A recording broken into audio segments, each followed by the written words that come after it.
మండలం గణపురం గ్రామంలో ఉన్నటువంటి హై స్కూల్లో 2021కి ముందు నుంచి దాసరి వీర వెంకమ్మ అక్కడ మధ్యాహ్న భోజన కార్మికురాలుగా పనిచేస్తూ ఉంది. ఆవిడ్ని అధికారికంగా 2021లో ఎస్ఎంసీ కమిటీ తీర్మానం ద్వారా తిరిగి ఆమెను కొనసాగిస్తూ తీర్మానం చేశారు. ఆ తర్వాత ఆవిడ గత ఏడాది అనారోగ్యంతో కార్మికురాలుగా ఉదయం పూట పనిచేసి వచ్చిన తర్వాతే అనారోగ్యంతో మరణిస్తే ఆవిడ కొడుకుగా ఉన్నటువంటి తిరుపతిరావుని దాసరి తిరుపతిరావుని మధ్యాహ్న భోజనం తాత్కాలికంగా వంట ఉండేదానికి అక్కడే ఉన్న తిరుపతిరావుని కొనసాగిస్తూ తీర్మానం చేశారు.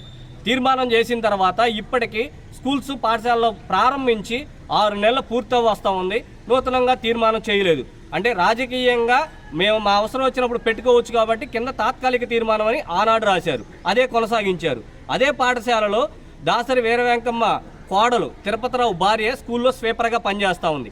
స్వీపర్ పోస్ట్ అయినా సరే కావాలని చెప్పేసి 2 పోస్టులు మీరే చేస్తున్నారని చెప్పి రాజకీయ ఒత్తిళ్లు చేసి ఆవిడని గత నెలలో తీర్మానం చేయించారు. నువ్వు అక్కడ నుంచి తొలగుతున్నట్టుగా నీ దగ్గర నుంచి రిజిగ్నేషన్ లెటర్ కావాలని చెప్పేసి ఇక్కడికి పిలిపించి తీర్మానం చేయించేసి ఆవిడని తొలగించారు. తొలగించిన తర్వాత మధ్యాహ్న భోజనం నువ్వు వండుకోమని తిరుపతిరావుకి స్వేచ్ఛగా చెప్పారు. కానీ ఈ నెల రోజుల్లో కూడా మళ్ళీ తీర్మానం చేయలేదు, తిరుపతిరావే వండాలని చెప్పేసి.